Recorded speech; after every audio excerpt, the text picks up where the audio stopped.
황보선의 스토리.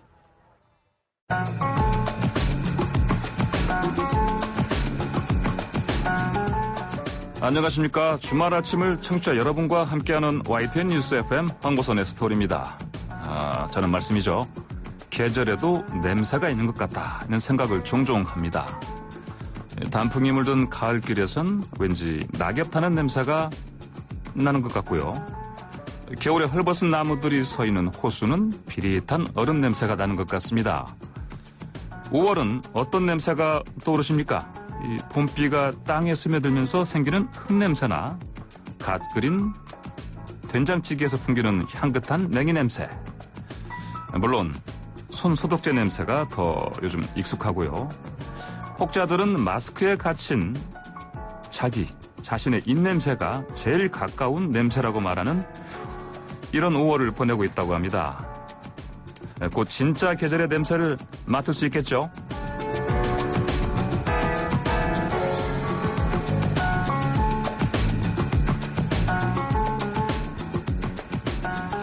오늘 소개해드릴 노래도 이 냄새와 관련이 있습니다. 너바나의 Smells Like Teen Spirit인데요.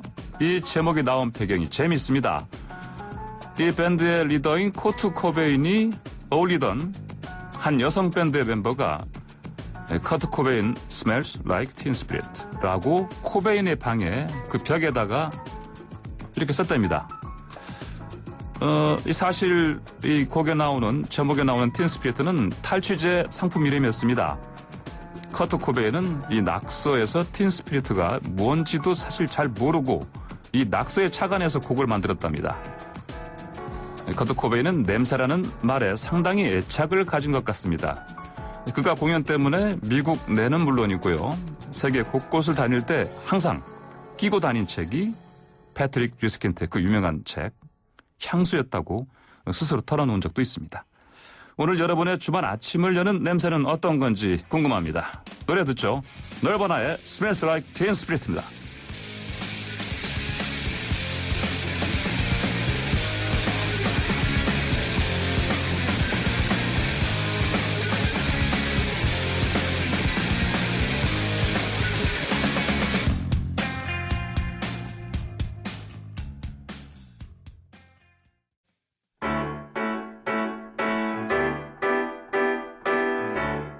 여러분도 삶은 달걀 좋아하우? 그럼 기자 사랑방에서 만나요. 네, 회를 거듭할수록 더더 재미있어질 기자 사랑방 세 번째 시간. YTN 고참 기자 군단인 기사랑 멤버들 소개해드립니다. 황보선의 스토리 막강 스토리텔러들 신웅진 기자 나오셨습니다. 네, 비주얼 담당 신웅진입니다. 네. 윤현숙 기자 함께합니다. 네, 안녕하세요. 근데 지금 저번 주에 비해서 뭔가 좀 휑하지 않습니까? 한 자리가 비었죠. 네, 한 자리 송태엽 기자가 빠졌네요. 네. 자칭 월드뮤직 전문가라고 하는데 그분이 어디로 가신다는 말씀 안 하시고 하여튼 못 나온다고 하셨습니다. 놀러 간 걸로 사료됩니다. 예, 네. 정확한 최고 이유는. 참의 특권. 그렇군요. 정확한 이유는 다음 주에 우리 따져 물어봅시다. 자, 이번 주 이태원 클럽발 코로나19로 떠들썩했습니다. 등교 계약을 해도 되는지 걱정. 또 학원가도 또 비상에 걸렸었고요. 저희도 요즘 아이를 키우고 있어서 좀 계약이 미뤄져서 하루하루 힘든 나날을 보내고 있습니다. 원래 20일에 학교를 가는 거였는데 27일로 또 미뤄졌는데 사실 또 미뤄질지 기약이 없어서. 요즘에 긴급 문자가 이태원 이후로 이제 계속 너무 많이 오잖아요. 네. 그래가지고 이러다 보면 서울 주민은 다 검사받아라 조심해라 아니면 대한민국 주민들 다 이렇게 막 대상으로 올까봐 네. 진짜 좀 노이로제가 좀 올 것처럼 네네. 좀 신경이 좀 많이 쓰이고 그렇습니다 요즘에. 예. 저도 이전에 보면 제 휴대폰에 신호 울리는 건 대부분이 카톡이었거든요. 일 때문에 보통. 근데 요즘은 무섭게 오죠. 카톡 못지않게 예. 그 문자 메시지가 막 날아오지 않습니까? 그리고 이동할 때마다 해당 지자체에서 또 보내고 이러다 보니까 네네. 많이 쌓이더라고요. 그래서 저는 가끔은 이게 지금 저한테 검사받으러 오라는 그러니까요. 그건가? 그래 깜짝 안 갔는데도 내가 이태원을 갔다 왔나? 예. 나도 모르게 갔다 왔나 이런 좀 고민도 좀. 예, 그러니까요. 네. 우리가 사실 이태원 출입을 이번 코로나19 발생한 이후에는 안 했지만 그전에는 자주 했어요. 그럼요. 뭐 먹거리도 많고 예. 뭐 놀거리도 많고 그런 곳이니까. 예, 그러니까요. 친숙한 곳인데 사실 저희도 이제 자중하고 있는 곳인데 하필 거기서 터졌어요. 그게 코로나19가. 하여튼 보니까 뭐 대학생들은 지금 신입생들인데 야 진짜 고등학교 때 그 입시지옥 겪고 나서 합격해서 대학교 가려는데 오리엔테이션도 못 가고 입학식도 네. 못 하고. 어쨌든 간에 뭐 이제 지금 중요한 고비를 우리가 넘고 있으니까 다들 좀 조심해야겠죠. 네. 네. 자, 본격적인 우리 스토리 만나보겠습니다. 5월 둘째 주 기자 사랑방이 뽑은 첫 번째 뉴스. 바로 아파트 경비원 폭행 사건입니다. 지난 10일 경비원 최모 씨가 자신의 집에서 안타깝게 숨졌습니다. 한 입주민으로부터 갑질 그리고 폭행을 당했고 그 고통으로 힘들었다는 얘기가 들리죠. 대체 어떤 일이 있었을까요? 같은 아파트에 살고 있는 익명의 입주민 이야기부터 들어보겠습니다. 5월 11일 YTN 라디오 이동영의 뉴스 정면 승부에서 방송된 인터뷰입니다.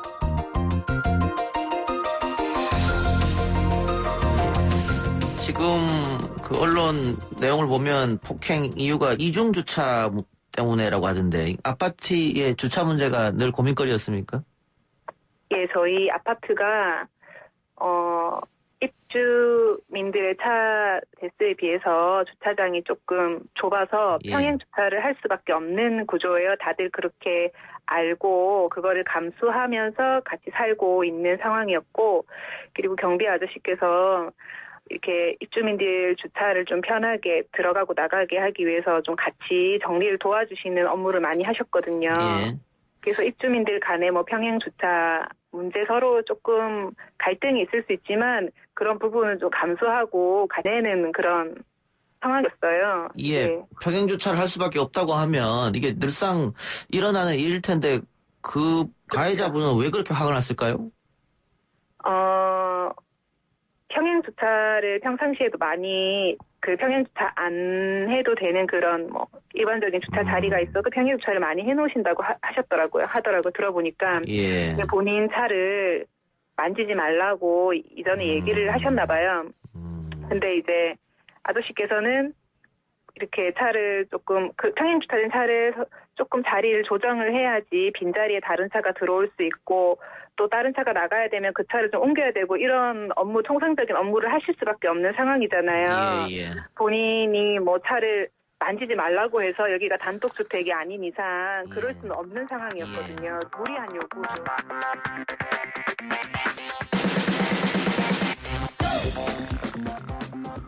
이 경비원 최 씨가 자신의 차를 밀어서 이동시키는 것을 보고 항의하며 갈등이 시작됐다는데 지난달엔 최 씨의 코뼈가 부러질 정도의 폭행이 있었고 가해 입주민이 최 씨를 머슴이라 칭하는 문자를 보내기도 했다고 합니다. 그럼에도 가해 입주민은 경비원을 일방적으로 폭행한 게 아니라 쌍방폭행이라면서 혐의를 부인하고 있는데요.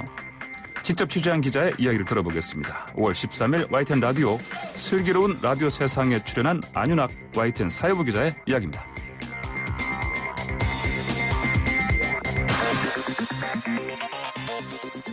그 일방적인 폭행이 아니다. 쌍방 폭행이다라는 주장을 하고 서로 있습니다. 뭐 폭력을 주고받았다 이런 주장이군요. 네네네. 예. 근데 그걸 자세히 들여다보면 이제 코뼈가 부러진 게 27일인지 3일인지 예, 5월 예. 3일인지 자세하진 않아요. 근데 두 번 다 어쨌든 폭행한 거는 폭행했다는 의혹이 있고 예. 이게 있고 이게 분명하지 않지만 확실한 건 이제 진단서에 비골골절 그 코뼈가 부러졌다는 내용이 있습니다. 예, 예. 그리고 근데 가해자는 이제 이 코뼈 부분에 대해서 자기는 코뼈를 부러뜨린 적이 없다. 이거는 친형한테 맞아서 부러진 거다라고 주장을 처음에 하시더라고요. 예, 제가 본인이 때린 건 아니다. 본인이 때린 건 아니다. 예, 예. 그래서 제가 너무나 이상해서 아니 친형이 때렸다? 그러면 그 구체적인 정황이나 예. 증거나 진술이 있냐? 어떻게 단정적으로 얘기할 수는 없는 거 아니냐? 그 증거를 주셔라. 예. 라고 하니까 제가 이제 녹취도 돼 있는데 증거는 없다. 다만 그거를 왜 내가 형이 때렸다고 했냐면 내가 때리지 않았다는 거를 역설적으로 표현한 거라는 말씀을 하시더라고요. 예. 그게 무슨 말입니까, 그게? 그게 예, 예. 그러면 내가 때리지 않았다고만 해도 뭐 충분히 뭐 이렇게 뭐 해명이 되는데 친형을 걸고 넘어지시는 거예요. 그래서 책임 전가의 수준이 우리가 보통 책임 전가를 할 수도 있잖아요. 근데 예. 수준이 좀 도가 지나치다. 그럼 이렇게 하시면 안 된다. 이게 왜 친형이 때렸다고 이게 이건 무고다 무고. 예, 예. 그러면 증거를 갖고 오셔라. 근거를 주시면 우리가 적극적으로 기사에 반영을 하겠다. 예, 예. 하니까 이제 그 문제 진단서를 주신 거죠. 그 가해자분과 직접 연락을 하신 거죠? 계속 하고 있습니다. 어제도 예, 하고 예. 있고. 왜냐하면 그분의 얘기도 우리도 어쨌든 해명을 들어야 되고 예. 반영을 해야 되기 때문에 지금 듣고 있는 상황입니다. 진단서를 받았다고 하셨는데 네네. 뭐 엉터리 진단서였다 이런 이야기도 있거든요. 그 진단서 부분이 예. 저희가 이제 어쨌든 가해자 입장을 들어야겠다 해가지고 이제 저기 진단서를 달라 예. 해가지고 많이 요청을 하니까 이제 결국 주시더라고요. 근데 진단서가 딱 오는데 예. 내용은 되게 심각해요. 예를 들면은 목 경추 몇 번이 나갔다. 본인도 맞았다고 주장하는 진단서인 거죠? 그렇죠. 예. 그래서 그런 몇 번 나갔다 수술을 해야 된다.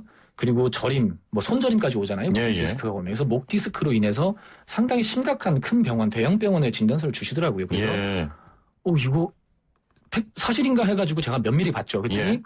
거기에 개인 신상 명세서만 가린 게 아니라 사고 내용, 사건 일시, 장소가 다 가려져 있는 거예요. 예. 그래서 의심이 들었죠. 예. 기자로서. 그래서 이거를 공개하셔라. 이게 두 분이 쌍방폭행의 증거라는 거를 입증을 해야 될 거 아니냐. 그렇습니다. 그래서 면밀히, 근데 끝까지 말씀을 안 하시게 제가 면밀히 보니까 교통사고. 그게 글자가 지워져 있는 거예요. 근데 끝에 자가 살짝 보이는 거예요. 예. 통자가 보이는 거예요. 그래서 교통사고겠죠.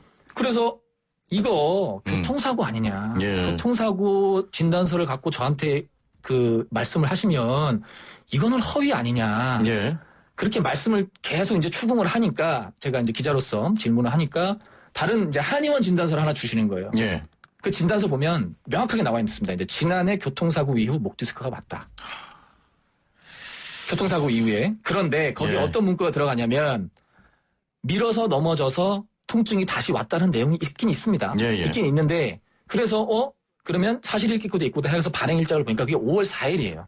그러니까 이분하고 분쟁이 있고 보름이 지나고 나서야 뗀 진단서더라고요. 그러면 예. 논란이 되니까 일단 논란이 되니까 뗐을 예. 수도 있는데 그건 어디까지나 우리가 의혹이고 추측일 뿐이지만 그렇습니다. 예. 그렇죠. 단정할 수는 없지만 예. 그런 의심이 드는 건 합리적인 의심이 드는 건 기자로서 어쩔 수가 없잖아요. 그렇습니다. 그래서 저희가 이제 보도를 했던 거고 예. 이거는 유가족이고도 그렇고 입주민들도 그렇고 엉뚱한 진단서로 경비원을 협박했다는 증거다.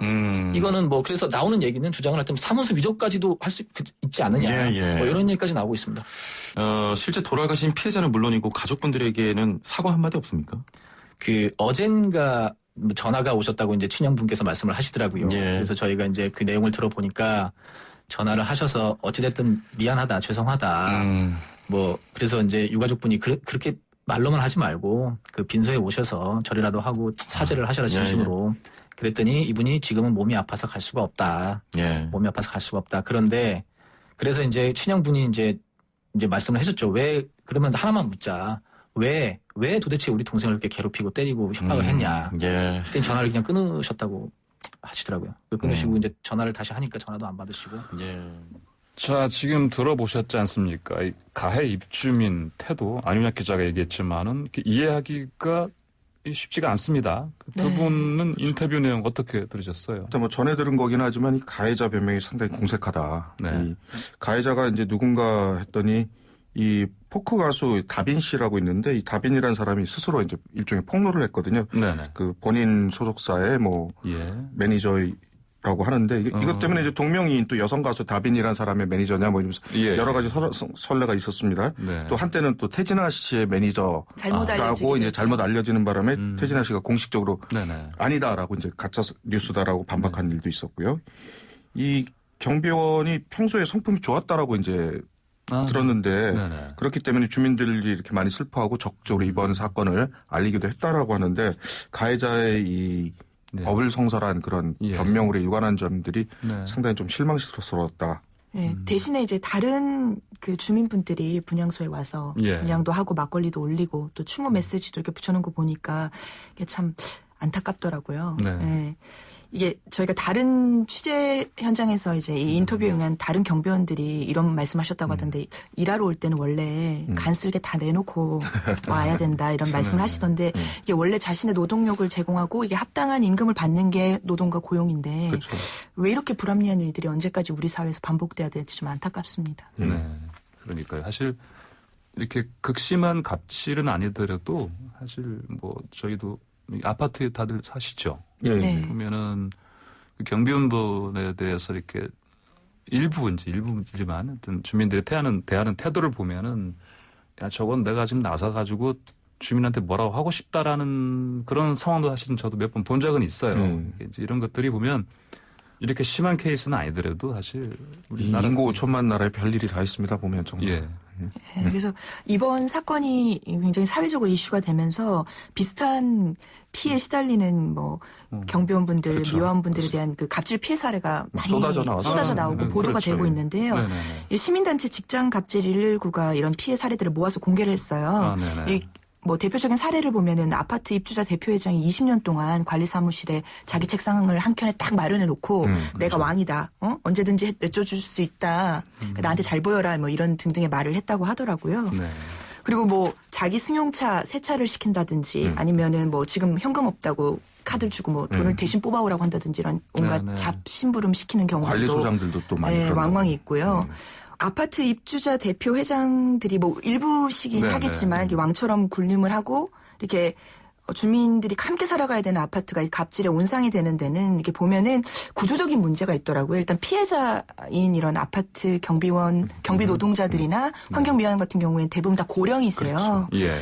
그래 인터넷으로 뭐 이렇게 피해 사실 신고하거나 이런 것도 어렵고 뭐 노동조합 가입한 사례도 거의 없고요. 그렇죠. 또 이게 구조적으로도 보면은 경비 노동자들 대부분이 용역업체 소속인데 그렇죠. 예. 실제 사용주는 그 입주자 대표단 예, 회의란 그렇죠. 말이에요. 예. 그러니까 근로계약서상의 사용자랑 실질적으로 이렇게 일하면서 부딪히는 사용자가 다르다 보니까 법의 사각지대가 발생을 하는 거죠. 을 중에 을이죠. 그야말로. 네, 진짜 을 중에 을이 되는 거죠. 그래서 노동계에서는 이번 일들이 이제 네. 일어나니까 실질적으로 사용자인 입주자 대표회의가 고용을 하든지 아니면은 적어도 사용자 책임을 좀 공동으로 지도록 해서 이런 그렇죠. 갑질 피해를 좀 줄여야 되는 거 아니냐 이런 이야기가 나오고 있습니다. 그러니까요. 지금 말씀하신 대로 이제 고령이신 분들 대부분인데 뭐 어떻게 보면 다들 자기 아버지 뻘 내는 사람이기 근데 뭐 이번에 많고. 희생 네. 돌아가신 분은 사실 59살, 뭐 나이가 좀 그렇게 많지는 많지는 않으셨어요. 않았어요. 저랑도 이렇게 큰 차이 나지 않는 그런 형님뻘 정도였는데. 참 안타까운 그런 얘기였습니다.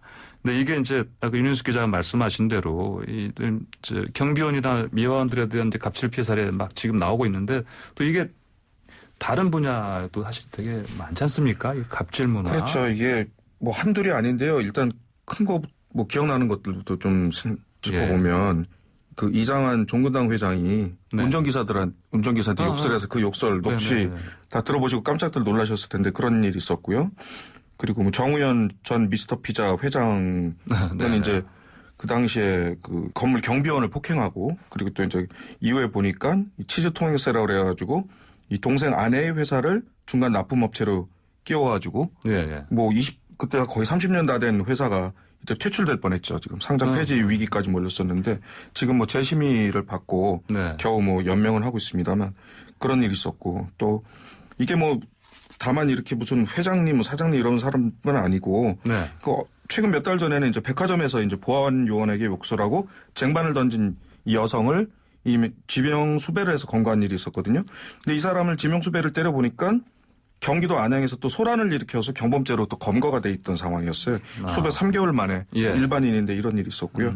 그리고 또 저희 뭐 같은 업종이긴 한데 며칠 전에 이제 JTBC 기자가 이 부근이죠. 상암동 카페 주인에게 이제 전화를 자기 핸드폰 배터리가 다 닿다고 이제 맡기면서 충전하라고 하면서 취재 도중에 그러면서 그 주인의 이제 전화를 이제 빌려달라고 해서 40분 동안 이제 막 썼는데 그 과정에서 그냥 뚝 들어와서 기자증을 내밀더라는 거예요.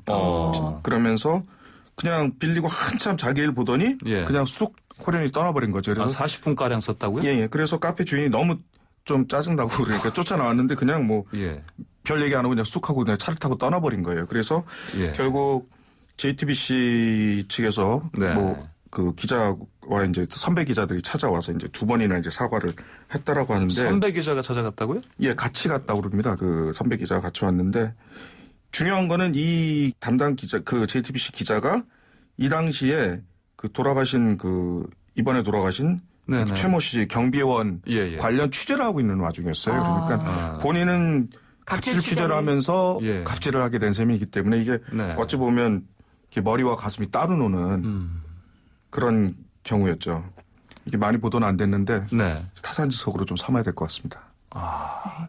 이게 사실 갑질 문화가 참 부끄러운데 우리 네. 사회는 물론이고 이게 해외 언론에서도 예. 다를 만큼 악명을 떨치고 있거든요. 우리 국내의 갑질 문화가. 아, 그래요? 근데 이런 걸 소개할 단어가 없어서 네. 영어로 갑질 표현 그대로, 그대로? 소개하는 경우들이 아주 많은데 이게 예. 우리 사회가 이제 뿌리 깊은 권위주의 문화가 아직 있다 보니까 갑을 관계는 어디까지나 계약상의 갑을이잖아요. 네. 근데 이런 것들을 상하 주종 관계로 생각하다 보니까 네.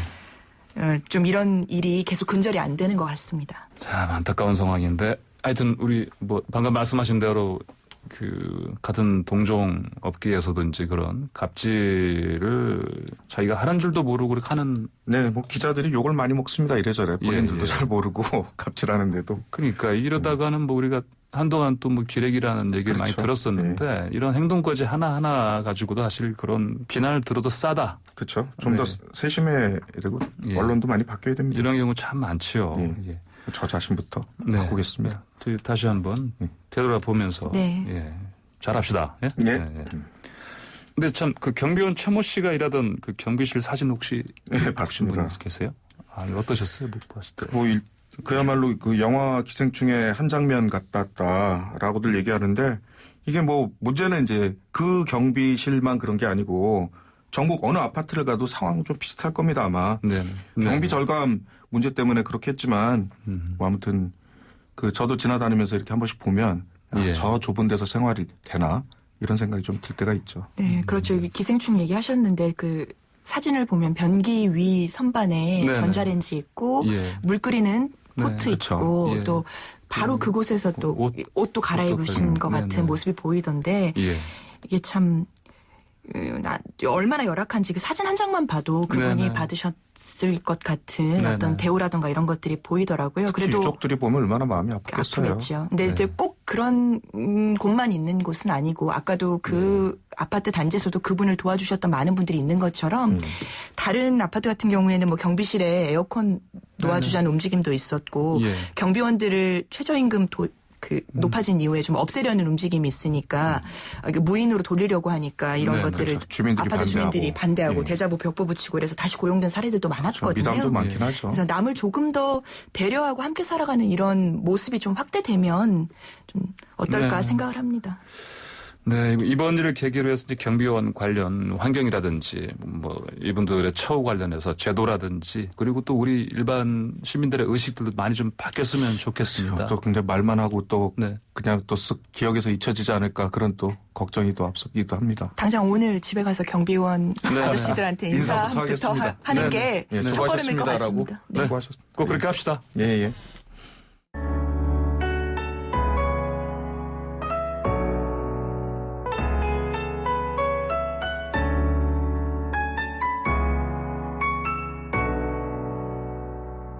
황보선의 스토리.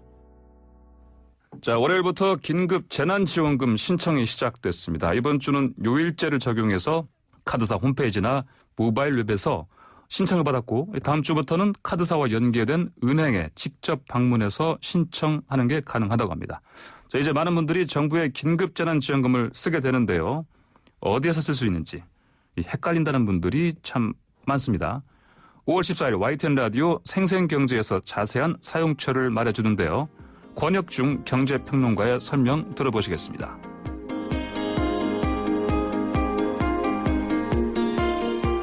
아니 그럼 제가 예를 들어 이번에 받았으니까 제가 쏠게요 이래가지고 우리 멤버들을 다 데리고 경기도의 소상공인 가게에 갔어요. 결제 못하네요? 그거는 정부에서 받은 금이다?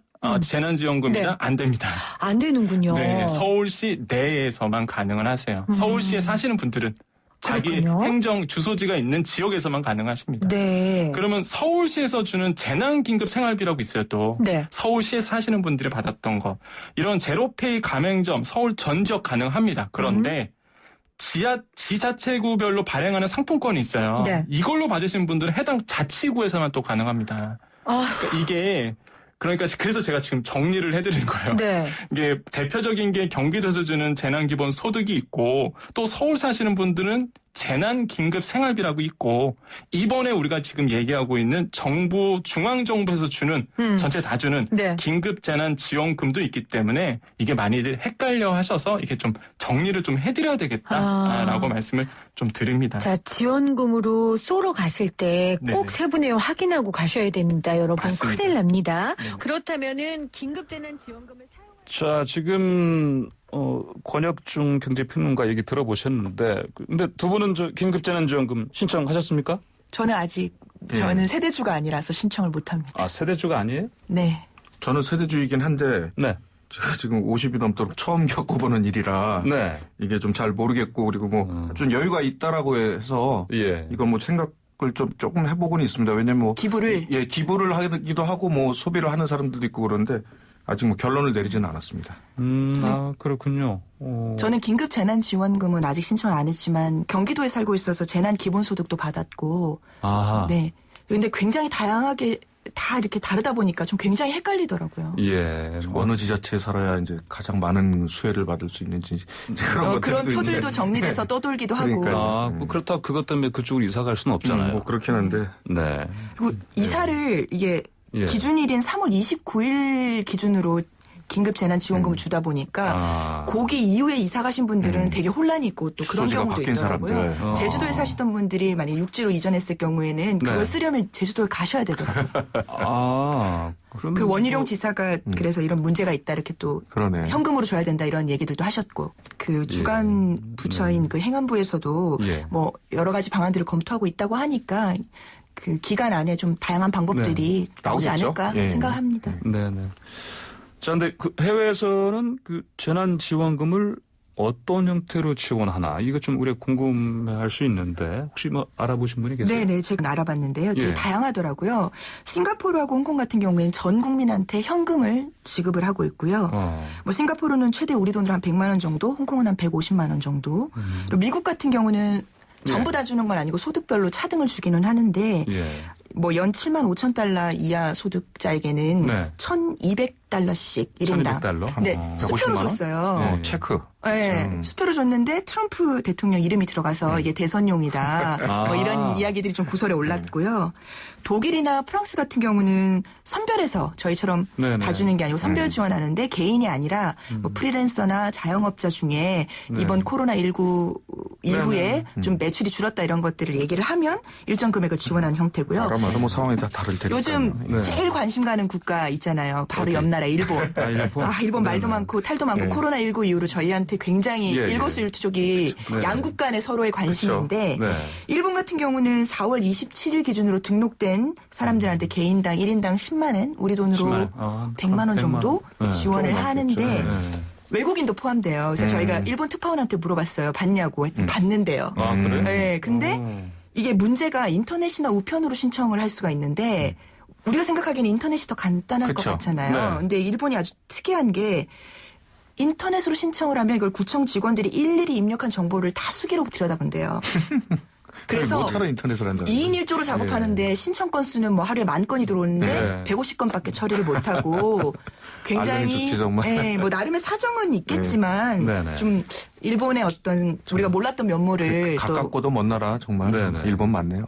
그러니까요. 자, 그러면 재난지원기금 그 신청 첫 주 그 실수 기부 이런 게 또 잇따르고 있다고 합니다. 이게 많이 들으셨겠지만. 뉴스에도 많이 나왔습니다.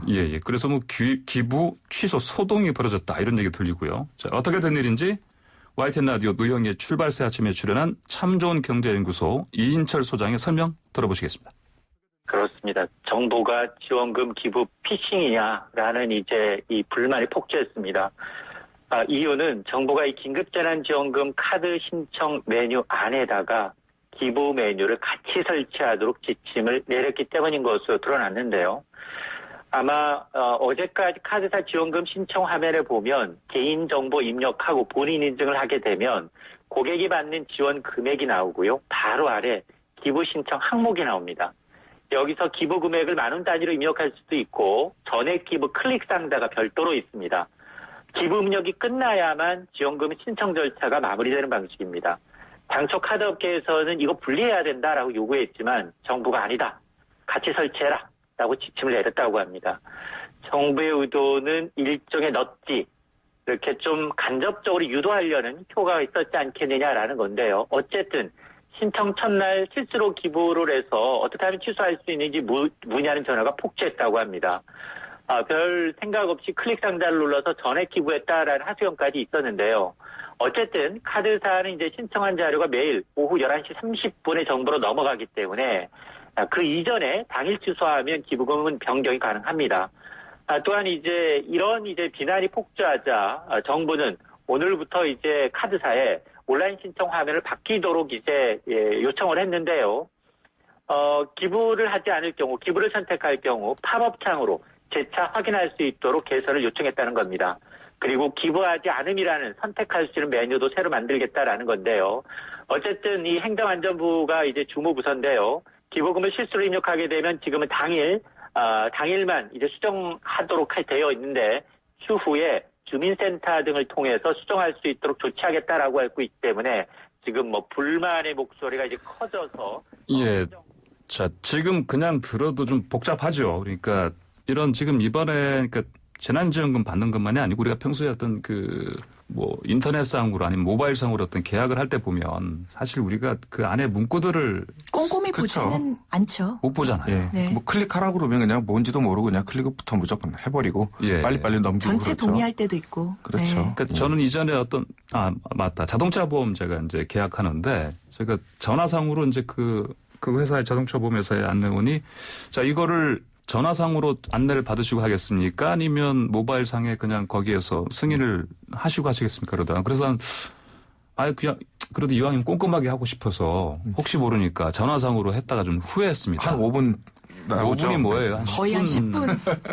네, 그래서 제가 하는 중간에 끊으려다가 그랬는데 사실 이게 뭘 말해주자면 그러니까 사실 이런 이제 계약을 할 때 보면은 이것저것 막 그냥 지나가는 경우도 많아요. 그러다 그렇죠. 보니까 이번에 이 재난지원금 신청할 때에도 자기도 모르게 그냥 무심코 동의를 그렇죠. 누르는 과정에서는 실수가 나온다. 자, 그러면 두 분은 실수로 전액 기부를 했다.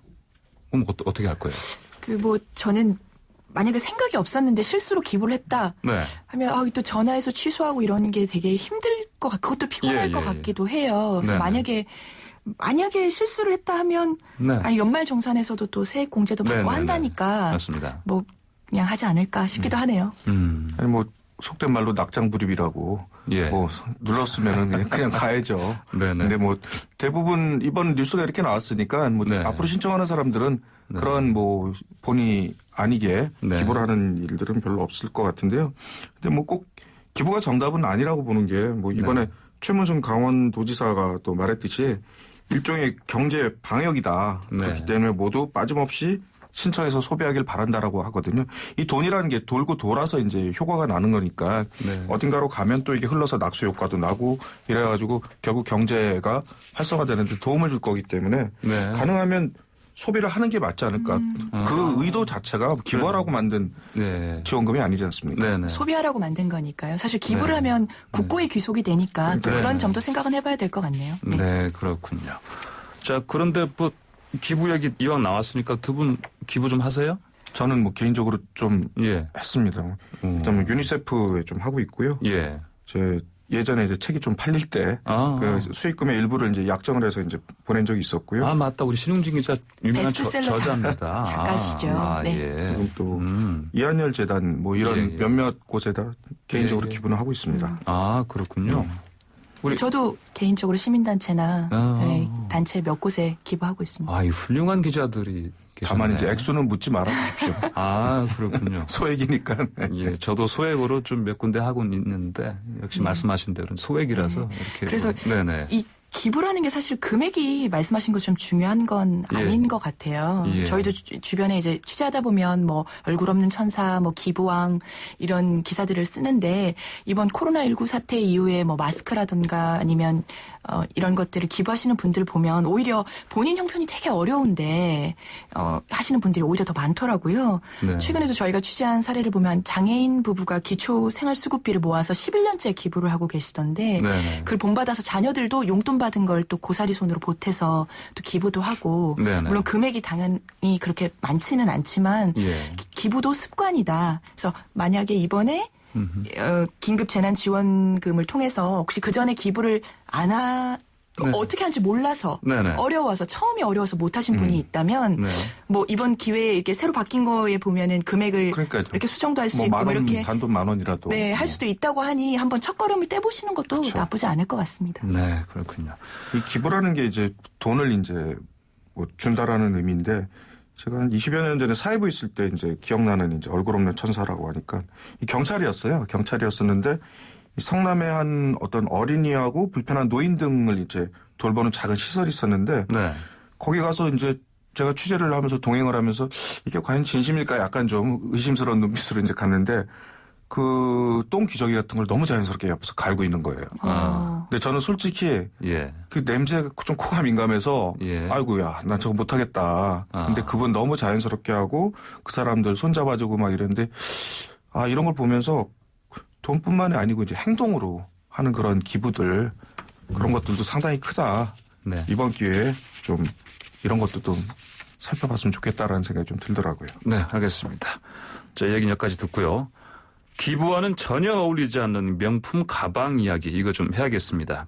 5월 15일 금요일 생생경제에서 방송된 샤넬 사재기에 대한 내용입니다.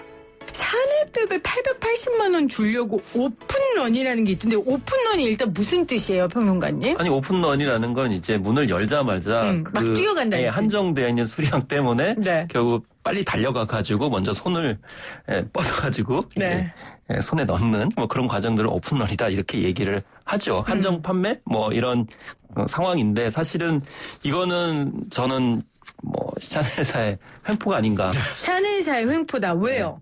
왜냐하면 일단 첫 번째는 왜 줄 서게 합니까? 소중하니까? 줄 서게 하는 게 사실은 그게 디스플레이인데 이만큼 이제 열렬한 그런 모습을 보여가지고 자신의 이제 가치를 높이고자 하는 건데 그건 이미 상품 정보를 제공해주고 그러면 충분히 온라인 시대에 그렇게 하지 않아도 되는 거 아닙니까?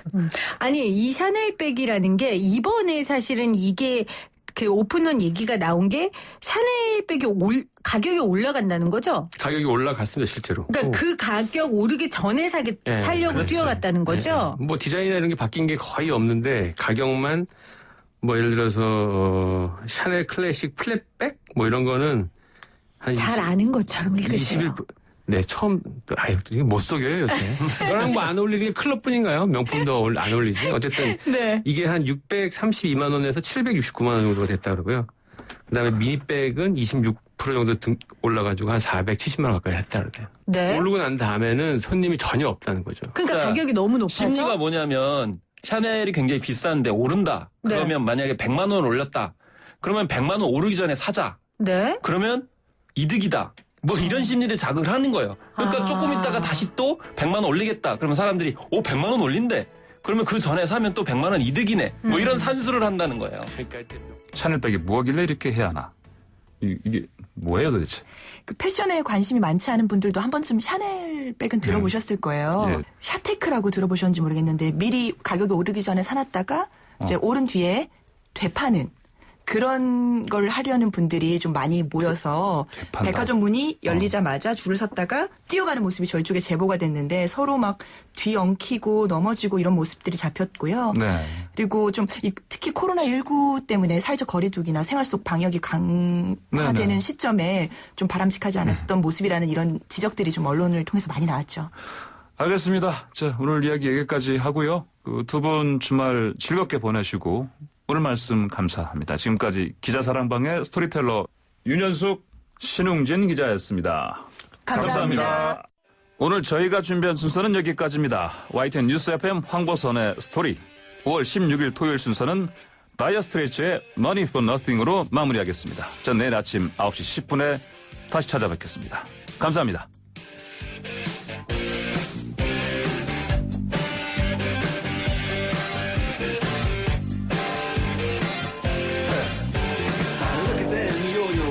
That's the way you do it. You play that guitar on the